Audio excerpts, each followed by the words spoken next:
Welcome to Aware. We are dedicated to communicating information that inspires your positive growth and change. Are you interested in a peaceful planet? Are you interested in optimal health? Are you living with purpose? Are you enjoying your life? We realize each person can make a difference, and our mission is to empower your awareness. The choices that you make in every moment shape your life, and we encourage you to realize that you have your own answers and to always listen to your own truth. We invite you to stay aware.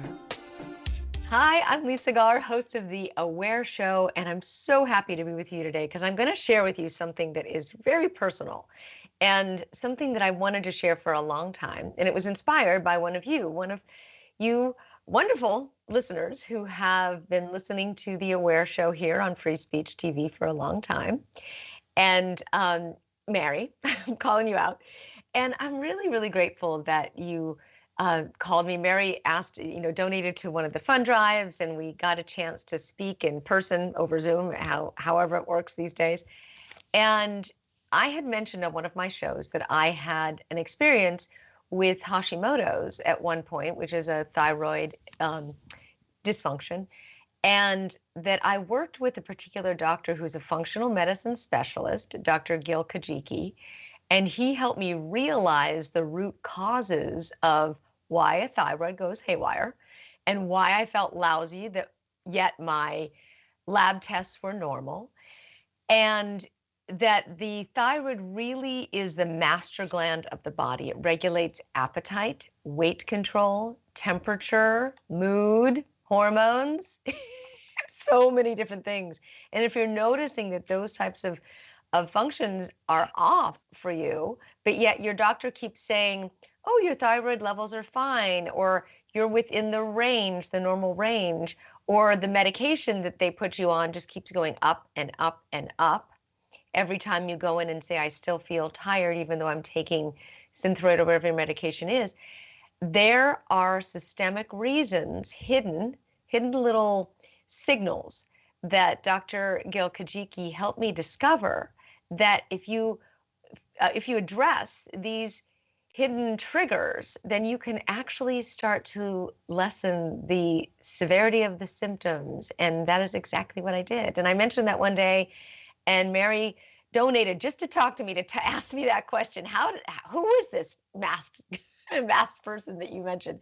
And so it inspired me to get Dr. Garr Kajiki on the show today, because he is the owner and the director of the Valley Thyroid Institute.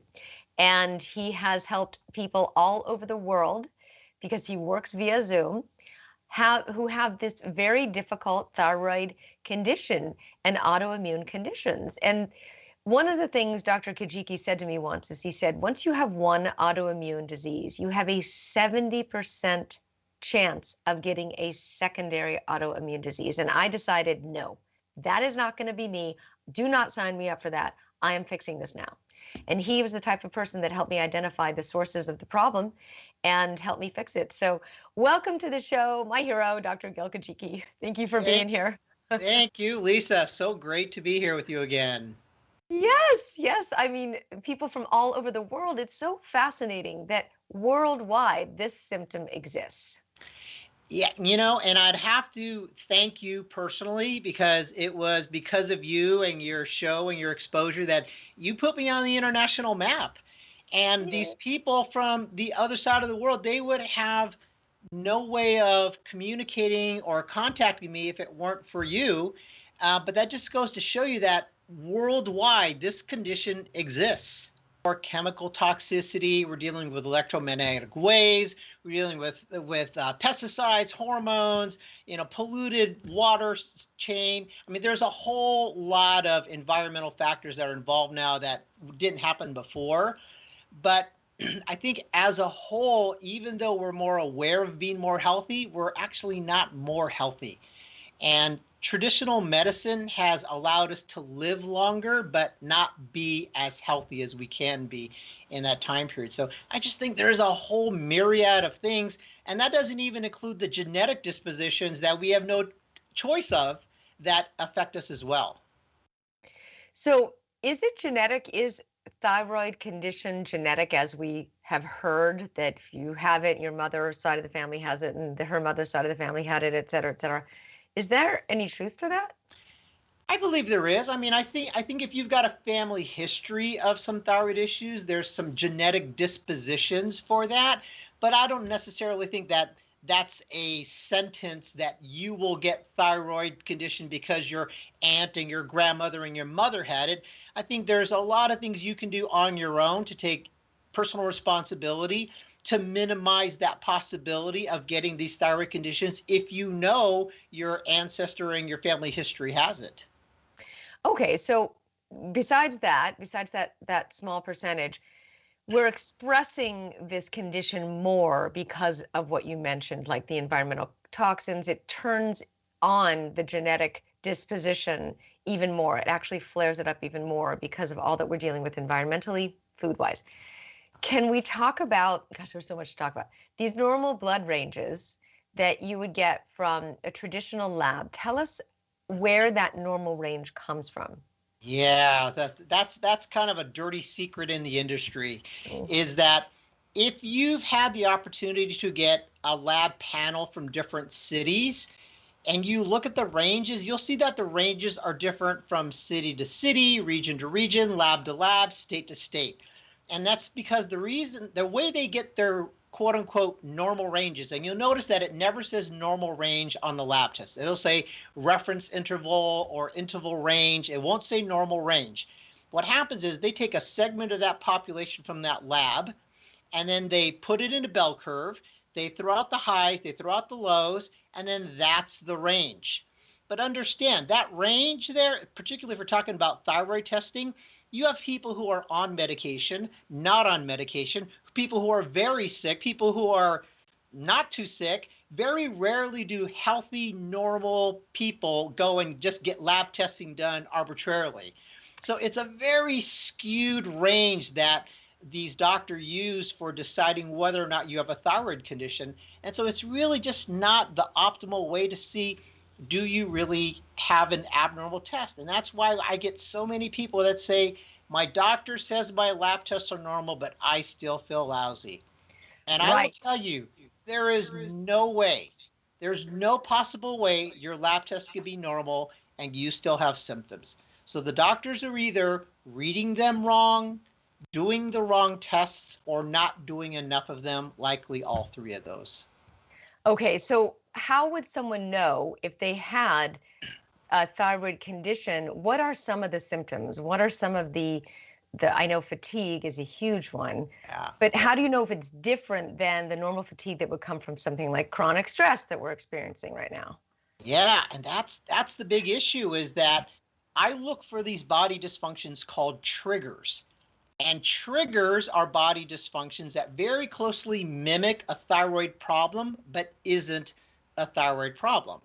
So you have to get the proper thyroid test done. You have to read the lab panels correctly, and you have to do enough of them to even determine if you have a thyroid problem or not.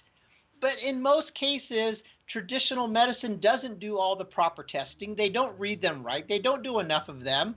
And so this poor patient has to go searching outside of that system for people like me, where I'm going to start looking for these triggers, which are anemia, blood sugar instability, adrenal dysfunction, hormone imbalance, inflammation, gastrointestinal problems, food sensitivities, chemical sensitivities, hidden infections. And all those triggers mimic thyroid problems, and all those triggers cause fatigue. So as a patient, you don't know if it's a thyroid problem or a trigger problem. Wow. So the testing identifies which trigger it is. I think you just mentioned about six or seven triggers there. Mm-hmm. Yeah. Okay.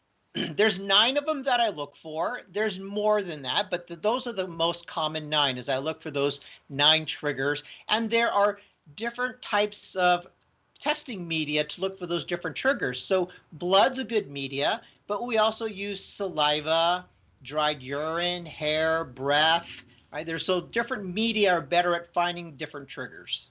Wow, fascinating.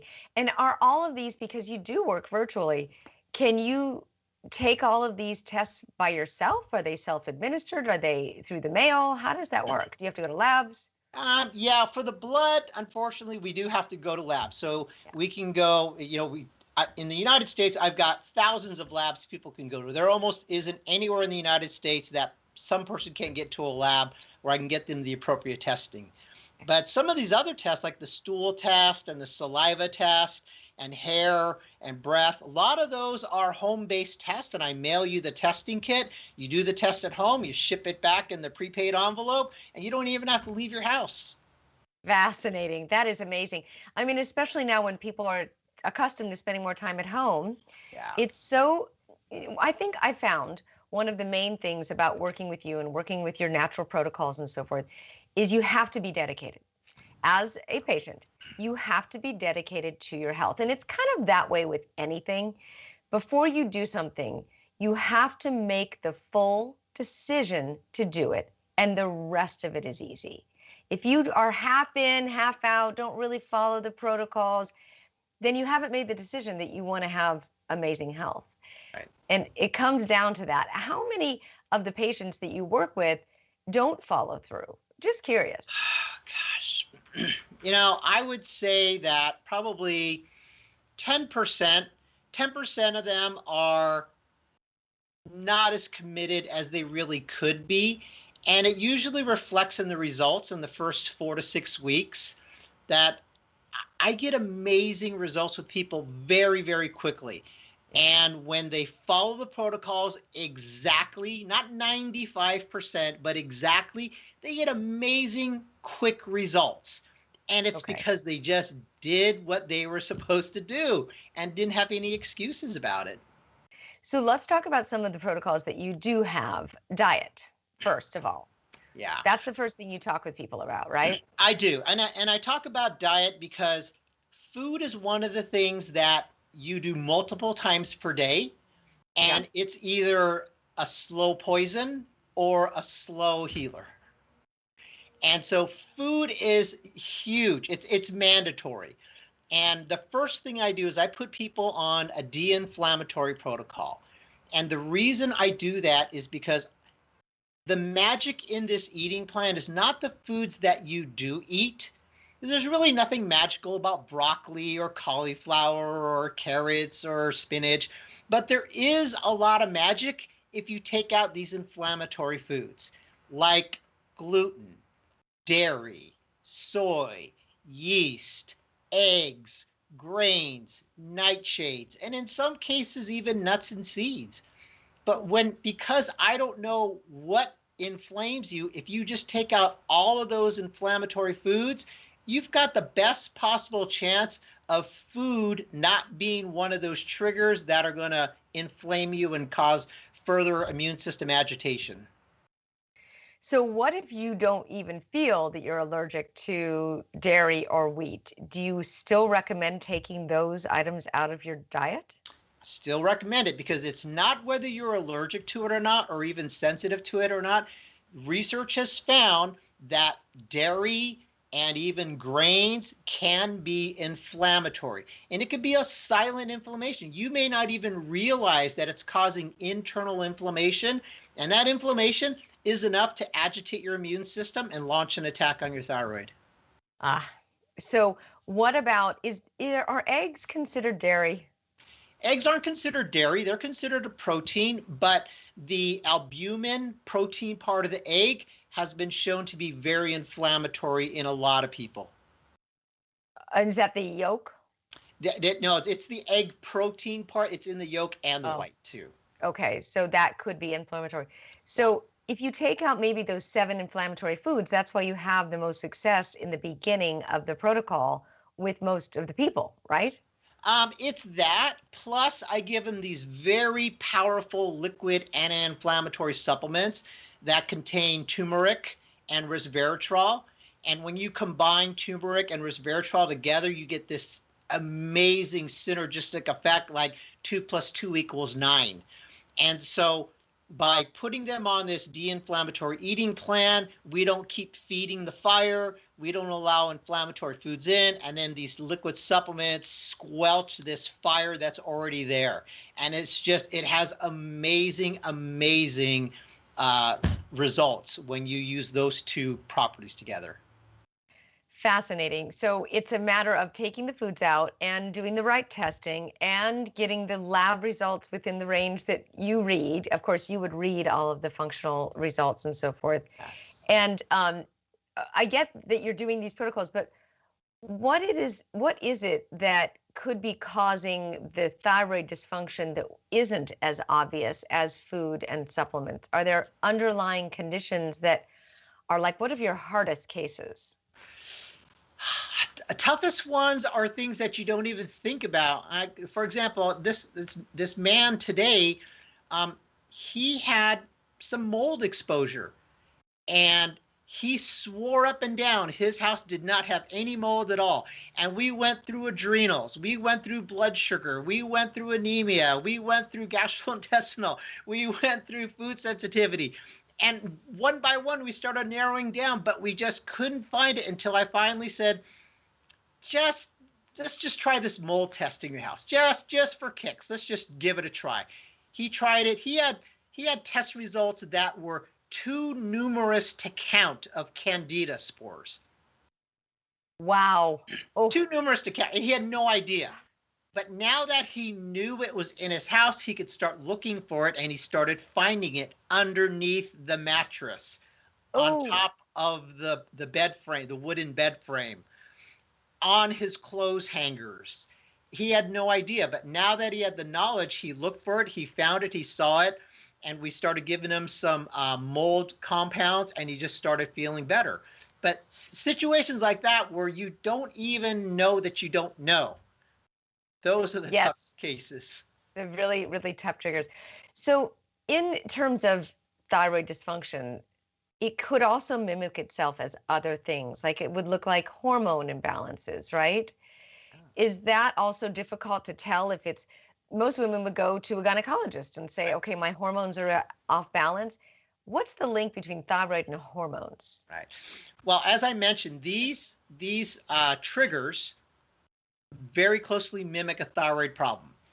And so, how they determine it's a thyroid problem or not, either from their endocrinologist or their gynecologist or their research on the internet, they think they have a thyroid problem. But I can honestly tell you that it's rarely thyroid.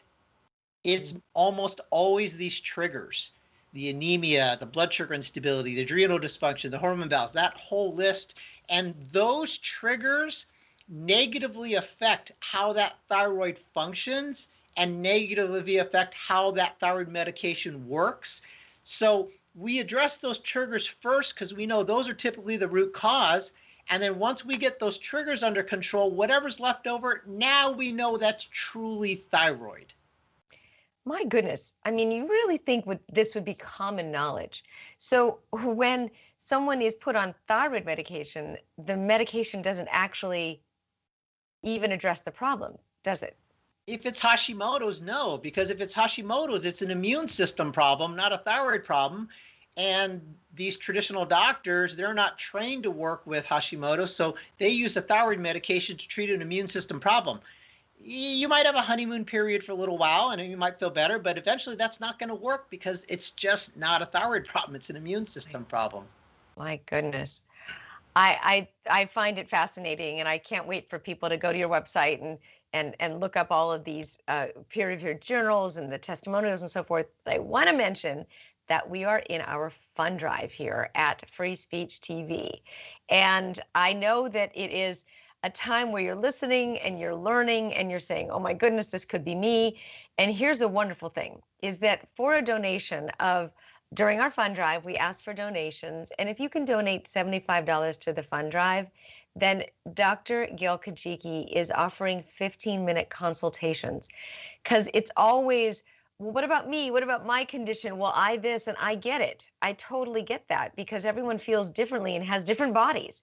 So unbelievably, Dr. Kajiki is offering his time 15 minutes so you can actually speak with him about your situation, your condition, get a little bit more clarity. I suggest watching this show over and over again so you can really go through some of the protocols as well. But please give us a call, 877 378 8669. That's 877 378 8669. Or that's where you can speak with a volunteer in the phone room there, or you can go to freespeech.org and you can just click on that donate button on the upper right-hand side there. Look for the donation amount, which is $75.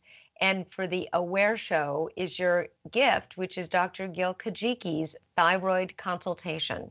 And it's a 15-minute phone consultation. And I'm really excited about the possibilities that people will have with health freedom, not feeling so fatigued all the time, the hair, the nails, the hair falling out and so forth. It's definitely something that you can change. Skin that's really, really dry, the eyebrows that the hair falls out in the outer third of them. All of those things are cosmetic functions and symptoms of thyroid illnesses, but they actually can be addressed, as well as the fatigue, the weight gain, the hot, the cold. What is the link between thyroid and memory? Yeah. Well, I don't know that there's a direct link between thyroid and exactly memory, but as you mentioned, the thyroid is responsible for every function in the body. I mean, there is no cell in the entire body that doesn't have a thyroid receptor site. So that's like a little thyroid garage, and the thyroid hormone goes into that little garage called that receptor site. There is no other gland in the entire body that has a receptor site for thyroid other than that. It's in every single cell in the body. So low thyroid function will definitely affect brain function, and maybe that will cause some moodiness or loss of memory, or short-term memory losses, or anxiety, or ADD.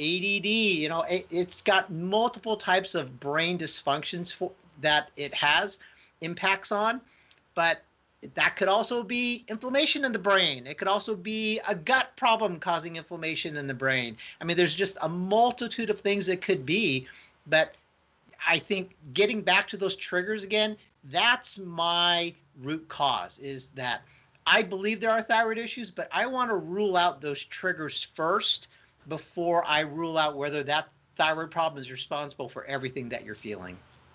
So most people go to the doctor and say, I feel fatigued, I feel memory loss, I feel whatever, fogginess, whatever. And the most common answer to that, or diagnosis, is it must be thyroid, because thyroid is the master gland that does house, most of these problems. Right. So that's why the medication is so widely prescribed. I think it is like the number 4 prescribed medication in the world is Synthroid. Yeah. And I, to be honest with you, I mean, I don't prescribe any medication, not because I'm a medication hater. If you need it, you need it. But I just really feel like it's overprescribed and prescribed unnecessarily. And it's very easy for doctors just to write this script and say, here, get out of here, give it a go. And the rest of your life, you're on that medication the rest of your life. Right. It's a lifetime sentence. Once you're on thyroid medication, they have no intention of taking you off of that. Ever. And unfortunately, that's just the way it is. But I think that one of the bigger problems I see is that, well, what if you take the medication and it's not, or you don't feel it's working? You're still fatigued. You still have brain fog. You still have weight gain. You still have hair loss. The doctors tend to treat the lab tests, not the patient. So if your lab tests are in normal range, they just don't even know what to do for you. What about the difference between the synthetic thyroid and the natural types of thyroid medications, like the glandulars? Yeah, I think in theory, you'd want a natural compound, but the reality is we're all different and we all respond differently. We all have different triggers going on at the same time. And I feel that if you need medication, whatever works for you is what's best. Whether it's synthetic or whether it's natural or whether it's a glandular or whatever, if it works for you, that's what's best. How do you feel about that? I think some of the glandulars are derived from pig hormones or pig thyroids. Mm-hmm. What is the theory of an animal thyroid gland mimicking that of a human thyroid gland? I mean, does it really work? Well, I can tell you that for many people under the right circumstance, yes. My wife is one of those people. She's had Hashimoto's for 13 years. And this is how I know how to do this is I went through the trial and error with her, and she's never been on thyroid medication ever. And we help manage that thyroid health through glandulars, and hers is from a cow that's bred in New Zealand. It's got a very clean source. It's been grass fed. And for her, that works great. For other people, it might be awful and they need a synthroid or synthetic medication. But for her, that works. And I think for a certain percentage of the population, it's going to work. Fascinating. I mean, it's such a huge business if you really think about it. Yeah. In terms of the pharmaceutical business, if you have such a large amount of the population on some form of a thyroid medication because of the, I would say, mistaken ways that the diagnosis occurs. Yeah. So you said that there's also a difference between an autoimmune dysfunction and thyroid. Did you say there was a difference? Well, there's a difference because if there's an autoimmune condition and that immune system is attacking the thyroid, sure, you're going to get thyroid symptoms and thyroid dysfunction. But in that case, the thyroid is the victim, not the bully. And you want to address the bully, not the victim. Wow. Fascinating. And it just all gets coupled into the same bucket. Yeah. Yeah. So now what's making the bully agitated to attack the poor little thyroid? It's the triggers again, the anemia, the blood sugar instability, the adrenal dysfunction, the hormone imbalance, the inflammation. And those triggers are what mimic that thyroid. So now you really don't know if you have a thyroid issue or a trigger issue. And that's why you need to do the testing to start distinguishing and rule out and prioritize. Okay, question. I noticed in those 7 inflammatory foods, you did not mention coffee. Is coffee a problem, or is any type of caffeine stimulant problems for thyroid? Yes, it could be. Not always. And as a matter of fact, I think of coffee, clean coffee, not a bunch of sugar and syrup in it and whipped cream. Yeah, and but dairy, if it's black coffee, organic coffee, I think of that as more of a health food. I mean, it's got antioxidants in it. And yes, it has caffeine in it, but that's only a problem if your adrenal glands are out of control and they're spurting out too much cortisol, because then you're just making that condition worse. Well, how do you know if your adrenals are out of control, spurting out too much cortisol? You got to get tested. You can't know by your symptoms if that's an adrenal issue or if it's a thyroid issue. That's interesting. Now, in the foods, you mentioned also grains, like all grains. Yeah. So I learned that legumes and beans do not work in my body. And Right. and it was actually not hard for me to get rid of them, even rice, because of the inflammation that they caused. So I would rather not have the pain and just eat the protein in vegetables than deal with the pain. But it's hard for people to let go of those things because they're carbohydrate sources, and eating without them takes a little bit more preparation, a lot more. It's a commitment. But what is it about the grains and the rice that causes this inflammation? Well, in every food sensitivity case, it's really the protein structure of that food that determines whether or not you're sensitive to it. And what we found also is that temperature makes a difference. So with some people, they may be able to have cooked Roma tomatoes, which is a nightshade, but they can't have raw Roma tomatoes. So the temperature changes the protein structure, and that's what makes the difference on whether you're going to be sensitive to it or not. Wow, that makes a lot of sense. That makes a lot of sense, oddly enough. What about the gluten-free foods that tend to have a myriad of different types of flours in them? Right, right. A lot of people will often tell me or ask me like, hey, can I have gluten-free bread? I've been on this de-inflammatory diet for 6 weeks. Can I have gluten-free bread? Well, like you said, the gluten-free bread has multiple ingredients in it. So it's got potato starch and rice starch and guar gum. I mean, who knows whatever's in there? But unless you try every single ingredient in that gluten-free bread, you don't know if you're going to flare up to that. So if you eat this gluten-free bread and you bloat, how do you know which ingredient it is? Yeah, and there are a lot in there, and there's a lot of preservatives as well in those types of breads. Well, thanks to our wonderful donor, Mary, who had a phone call with me and said, "Hey, what about this thyroid doctor that you were talking about once?" I was able to have and am able to have Dr. Kajiki back on the air with me here. And so if you have any questions about your thyroid or your condition, for the fund drive here at Free Speech TV, Dr. Kajiki is offering our wonderful 15-minute phone consultations. You can do them from wherever you are in the world. And if you could call right now to donate, the number is 877-378-8669. That's 877-378-8669. You'll see the number right somewhere around, all over the place on Free Speech TV. Or you could go to freespeech.org and click on the donation button on the upper right-hand corner and just select the $75 donation level, and you'll see under the Aware Show, Dr. Kajiki's phone consultations for the thyroid issues. And it has helped so many people. If you look at Dr. Kajiki's website, you'll see right there the testimonials of the amount of people that he has helped, and see just the instant success that people have experienced and relief of these symptoms that are attached to this master gland of our body. And it's so frequently misdiagnosed. And so empowering you is what this Aware Show is all about, so that you can be informed, you can make the right decisions, you can be empowered to take back your health.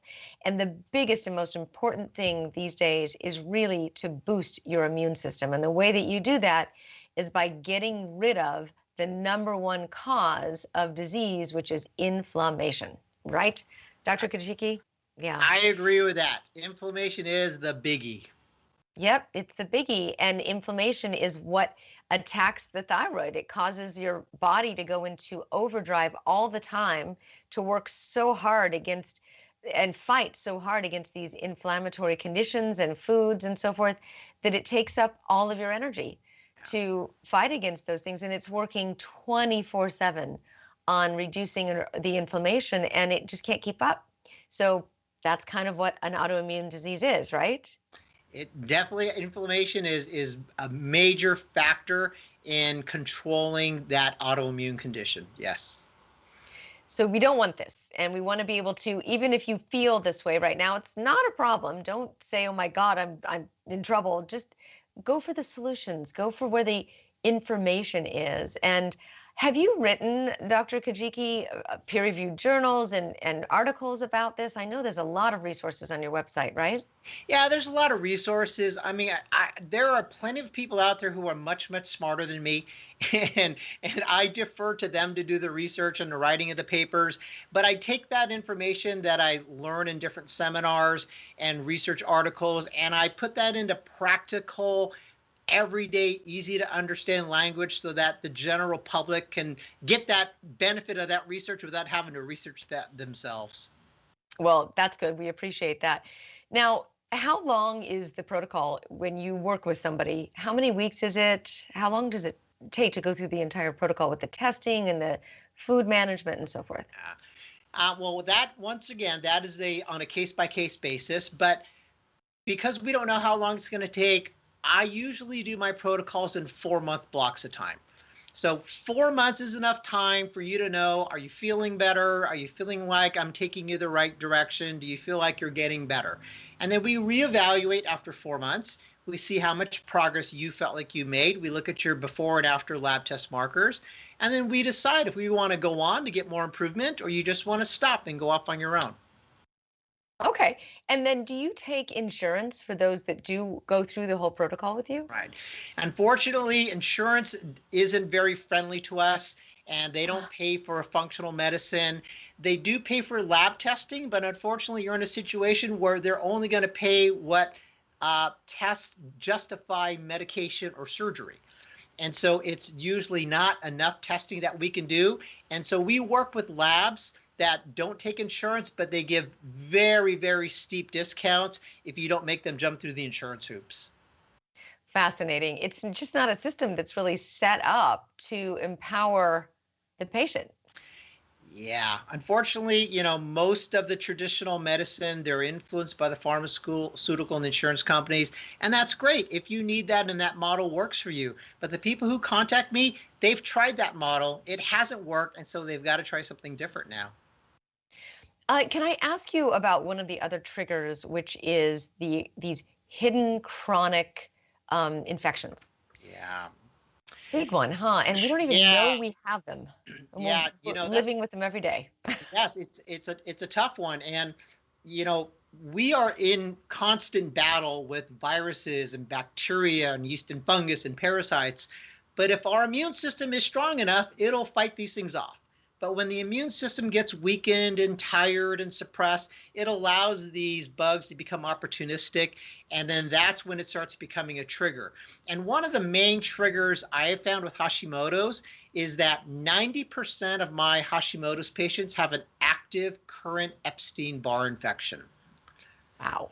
And 95%. yeah, 90+%, yeah. And most of us have gotten Epstein-Barr as a child and gotten past it and put it into remission. But there's something about thyroid patients and Hashimoto's patients where that virus gets reactivated again, and that becomes a trigger. And just not very many doctors think about looking for an infection or Epstein-Barr as one of the root causes of the Hashimoto's.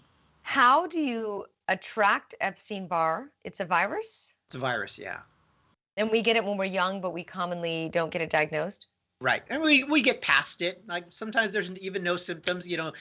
Epstein-Barr is what causes mono, which is the kissing disease in junior high and high school.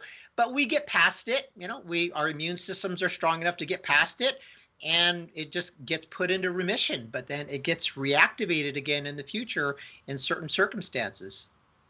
Is that what chronic fatigue syndrome is underlying Epstein-Barr viruses? It could be, and ironically, I'll tell you, there's many people who have severe chronic fatigue and they get diagnosed with it. And so they have Hashimoto's and I'm suspecting it. And I'll tell you, a woman this morning, I suspected Epstein-Barr. The Epstein-Barr test came back positive as an active current Epstein-Barr. But in the first 2 weeks, 90% of her fatigue was gone. 90%. What? And we didn't touch the Epstein-Barr.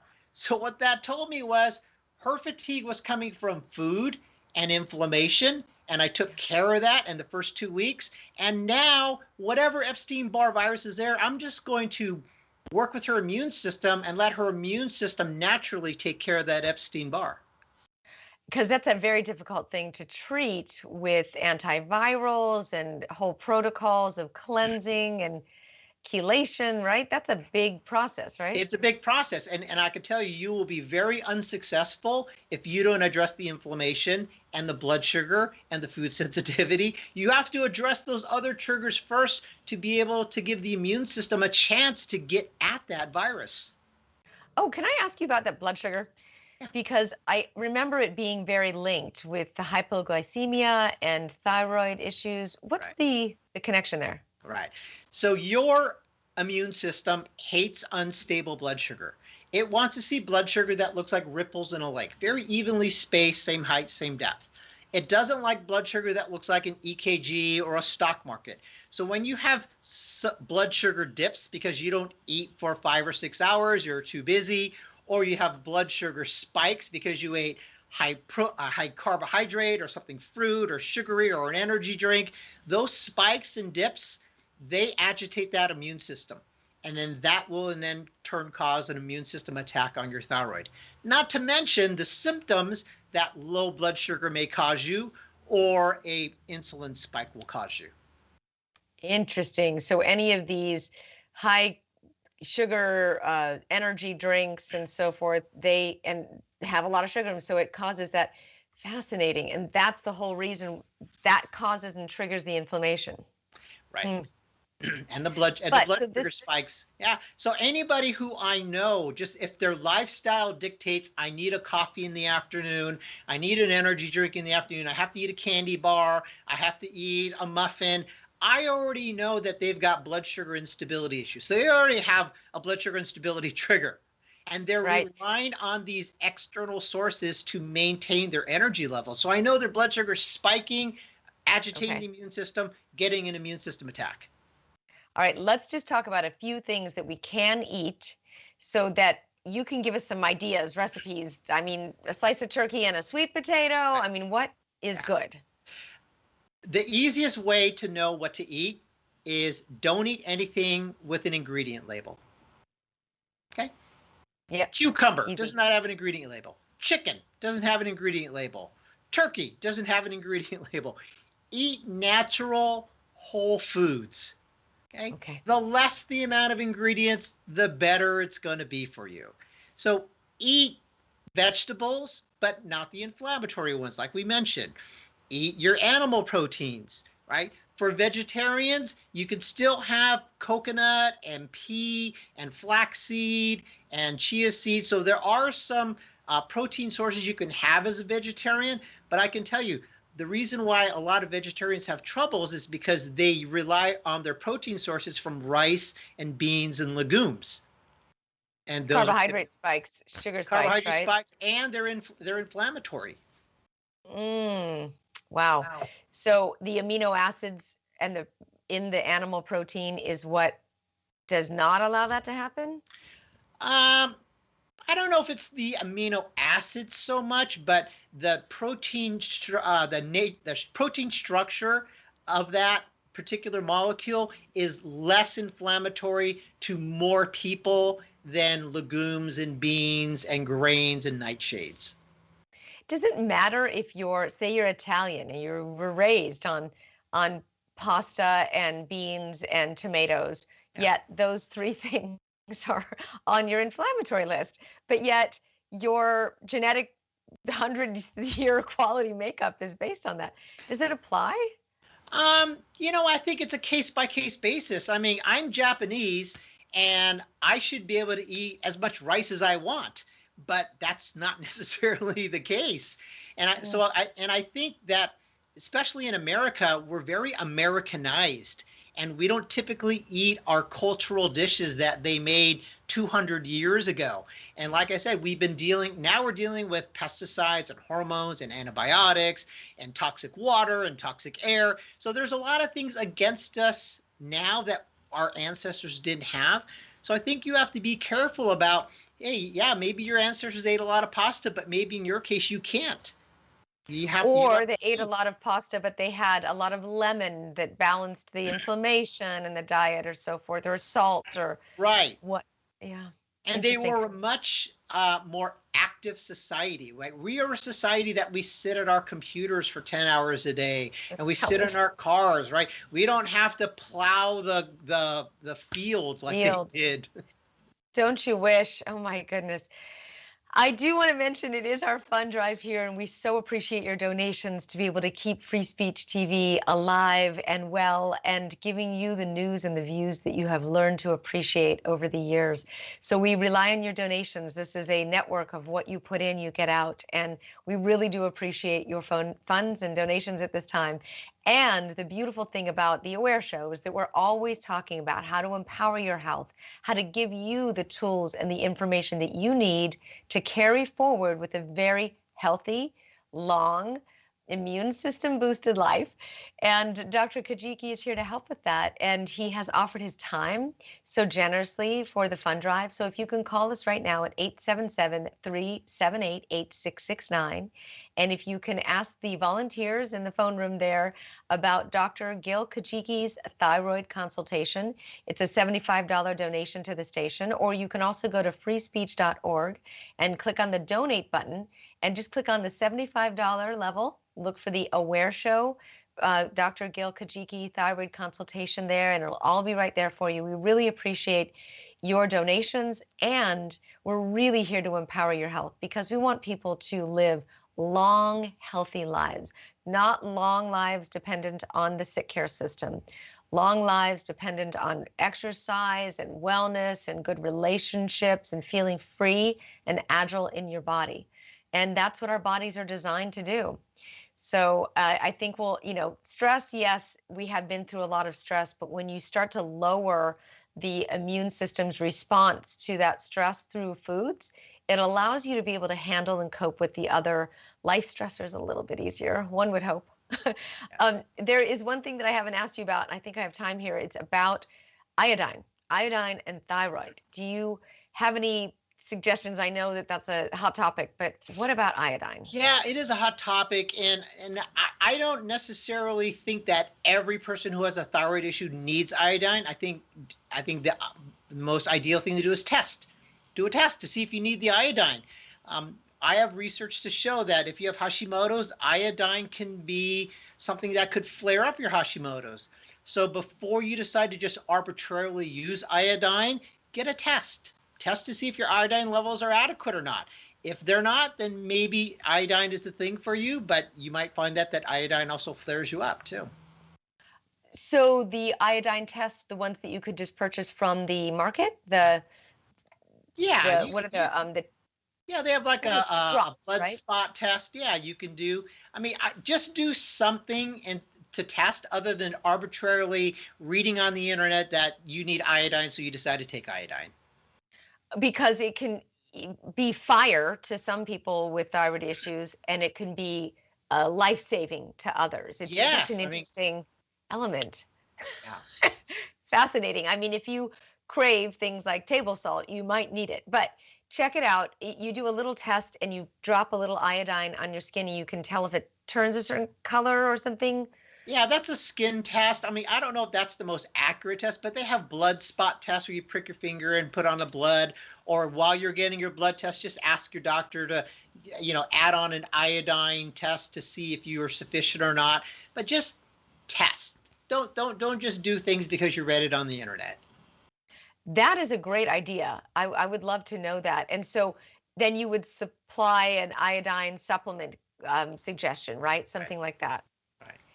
Fascinating. I have read about that, and I know that it can go either way. Some people are very much on the iodine bandwagon, and some of them are like, don't do it. Absolutely don't. What about exercise and thyroid? Is it a part of your protocols? It is. In the beginning, I see people who are so chronically ill and so fatigued that it fatigues them to think about exercise. Wow. And so I know exercise is really helpful and it's really good for you, but if you're having trouble even thinking about exercise, my rule with exercise in the beginning with patients is do exercise for psychic benefits only. Okay. Don't do it to raise your heart rate or burn fat or for cardio. Do it because it clears your head. It makes you feel good. It calms you. Psychic benefits only. That's the way I want people to start their exercise. And then as you start resolving your triggers, you start getting more energy, you stabilize your blood sugar, then you could start doing a little more exercise that you like. Yes. You have to do it because you enjoy it, right? Yes. If you hate it, it probably won't benefit you very much. My personal story was that I started off, in the traditional endocrinologist and on the thyroid medication, and I was at a very high dose of the Synthroid. And as I started to follow your protocols, I was noticing that I had a racing heart and that I couldn't sleep. And so I asked the endocrinologist, and she said, you need to lower your dose and lower it. And then we just kept lowering it and lowering it and lowering it, because what I was doing personally, this is my own experience, was I was going through these protocols and the thyroid medication was too much for my system. Right. And so I couldn't sleep and my heart was thumping out of my chest. And it was great because I actually got to lower and lower and lower and get that down to a minimum. So I'm really happy with learning about how to eat. I'm not perfect all the time. Trust me, I'm definitely not perfect all the time, but I also know that if I experience symptoms of fatigue, I'm not going to increase my thyroid medication. I'm going to get back onto my protocols. Right. Right. It's a lifelong lesson. Yeah. But what about those who are experiencing sleeplessness? Is there anything is that linked to thyroid dysfunction?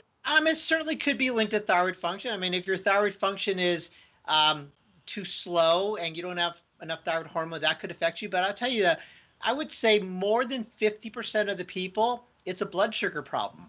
What happens is that they're running out of blood sugar in the middle of the night, and so then their body accesses adrenaline, and so they wake up in the middle of the night at 2 o'clock, 3 o'clock, 4 o'clock, 1 o'clock, and they are wide awake. It's because typically they run out of blood sugar. So by eating a good protein or fat right before you go to bed, it's a slow burning sugar and it should last you through the night. If you find that that doesn't work, then you know it's not a blood sugar problem, and we look for other mechanisms on why that is. Maybe it's adrenals, maybe it is thyroid. But Yes. blood sugar, it's one of the easiest things to rule out. Just have a good protein or fat right before you go to bed. A good idea is a low carb type of protein shake that you can have that's just got, high protein in it, low sugar. Sure. And you can just have that as not a full meal replacement, but just as a supplement before you go to sleep. Exactly. Have some collagen peptide or some pea protein, just, 6 ounces of it, drink it before you go to bed, and you've got a slow burning sugar in your system. And then if you don't wake up, it was a blood sugar issue. So many great solutions here, and I so appreciate all that you're doing to help us and to learn. And so, if again, we are in our fund drive here at Free Speech TV, and give us a call right now for the 15-minute consultation with Dr. Gil Kajiki. The number is 877-378-8669. That's 877-378-8669. And you will get empowered about what you can do to manage your thyroid levels, to manage your symptoms and the effects from the inflammation that might be being caused by foods that you're not aware of. It's all about the learning here. And when are you coming out with the book, Dr. Kajiki? Oh, God. I've been working on that for years with you. I know. And you know what? It's at the 1 yard line. It's so in close. Final editing. I have already got a publisher. They're just waiting for me to do the final editing. Maybe at the end of the summer or early winter this year. Finally, because you have all the information right there, and that's great. What is it going to be called? That's going to be a surprise. Okay. All right. That's fine. I'm just excited because it gives us more access to your information, a way to bring it home and follow the protocols and keep it as like your Bible of how to eat. Yes. And you are definitely in the acknowledgments, and it was really because of you that I have access to so many different people. I mean, it was your platforms that did it. So thank you. Oh my God, that makes me feel so good. That makes me feel so good just to know that we're helping people around the world feel better. Yeah. That's the whole mission. Thank you so much for that. That was really went right to my heart. I appreciate that. And that is the goal. It's the way to empower us to have our own control over our health, but it comes through education. We walk around with these bodies that we expect to perform at peak performance levels, yet we consume these toxic foods or foods that we're not even aware of, that we even think we're eating is good. So it's a whole new world now. And we're living in a world that has these, terrifying viruses. So the best thing we can do is to stimulate and to boost our immune systems. So again, the phone number to call is 877-378-8669. That's 877-378-8669. And Dr. Gil Kajiki will spend 15 minutes with you and talking about your own personal situation and talking to you about the protocols. And there's many different ways that you can learn about your own health. And that's what we're all about. So thank you so much, Gil, for everything you've done. Thank you, Lisa. And we'll stay in touch, of course. Yes. Please do. All right. Take care. And thank you for supporting us for our fund drive here at Free Speech TV. We always appreciate your donations, your love, your support. And if we haven't said thank you, we are deeply grateful for your time and your energy. These shows, this network wouldn't exist without you. So thank you so much. And we appreciate your donations as well. Again, the phone number is 877-378-8669 or go to freespeech.org. You can click on the donation button on the upper right side there, connect on the $75 link there, and you'll see Dr. Gil Kajiki 15 minutes of support with your thyroid. I am Lisa Garr, and as always, I invite you to stay aware.